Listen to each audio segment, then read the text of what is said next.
I want to take a look at the highs for tomorrow, specifically in the valley. 75 degrees in Phoenix, not quite as nice as the 80 that we saw earlier this week, but relatively consistent temperatures throughout. We're only going to see it get as low as 68 degrees in the valley up in Cave Creek. Same goes for Whitman. As we look at the precipitation we can expect in about the next 24 hours, it gets to be the heaviest around the early afternoon. You can see a lot of green covering most of the state. And as we look north towards Flagstaff, you can see a little bit of that blue snow and the pink rose color that jets through the middle of the state. That represents a wintry mix, and you're going to want to watch out for that if you're driving on those roads. Stay safe out there, folks. What we can expect over the next few days, I'm talking about this system moving in from the west coast.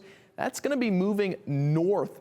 I'm talking about this Portland, Seattle area up here that's going to be expecting a lot of rain, but more importantly, the lack of rain down here in the state of Arizona. Expect clear skies and maybe a few clouds down here, but nothing like the rain that we saw in the past couple of days with the Phoenix Open. Yeah, Eric, Max Williams joins us from the Cronkite Weather Center to hopefully give us some clarity on the rest of the week's weather. Thanks, guys. As we close out the month of February, we can look back at a month that has brought us some extreme outliers, especially in the high temps that we've seen. Next to me here are the numbers that Phoenix residents can typically expect for the month of February, but they've seen highs get all the way up to 81 degrees. If you can remember back to the beginning of the month, not too much change, especially in Phoenix. 72 degrees, not too warm, and that is because of this system moving through the state in between Thursday and Friday. This is early Friday morning, and that's going to continue on through Saturday. Thanks, guys. Well, as we look ahead towards this evening's temperatures, we can expect similar to the past couple of days. It's warm in the middle of the day, and we don't see a lot of change as we head into the evening, as it only gets down to about 68 degrees around 10 p.m. in the Grand Canyon. Looking over the next few days, it's going to get pretty warm with that sun coming out from behind the clouds. 74 degrees on Thursday, and as we reveal that President's Day weekend, partially cloudy on Saturday and Sunday, but look at those temps, 76 degrees on Saturday. Perfect opportunity to get out and be active before we may see a slim chance of rain on Tuesday. So we'll be monitoring that system as it approaches. But let's look into the future. The low temperatures for tomorrow, still relatively nice. 53 degrees down here in Phoenix, 49 degrees down in Tucson. And as we look towards the coldest temps, we can turn our attention towards the usual culprits.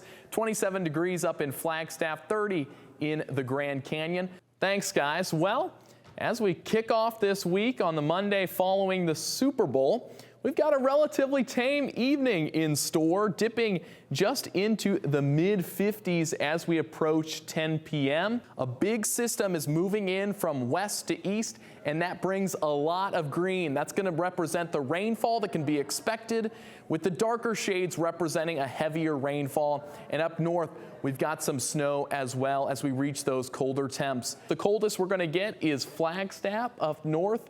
That's going to be about 24 degrees, 25 in the Grand Canyon, 51 down here in Phoenix. Don't have to worry as much about those freezing temps. And the highs, well, not too different. 59 degrees here in Phoenix, only an 8-degree difference from earlier in the day. But let's take a look at some of the 8-day forecast here. 65 degrees on Friday. That's pretty cold because of that rain that's moving in. And then on St. Patrick's Day on Sunday, we do warm up a little bit, with it being 83 degrees on Thursday at the end of next work week. Let's hope it warms up a little bit for St. Patty's. From the Cronkite Weather Center, I'm Max Williams.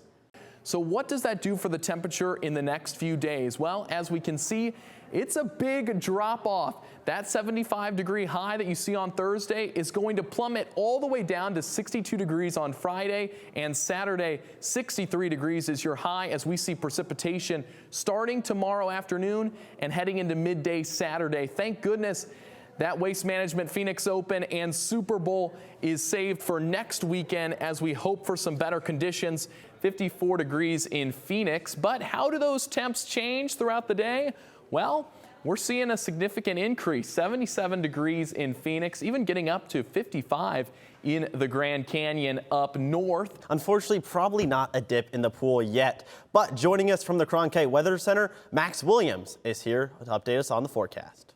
Thanks. Well, we'll take a look at some of those cooler temperatures a little bit later, but first, let's take a look at the evening planner. So how about the next couple of days? Well, as we head into March on Friday, look at that, 80 degrees and sunny, and that's going to continue into the weekend as well. As temperatures fall off a little bit, we're going to see partially cloudy through about Thursday as some of those clouds come in, so get outside before that comes. Not unlike some of the days we've seen earlier in the week, sunny in the day, cool temperatures, and then we dip into the mid-60s like you see here at 10 p.m.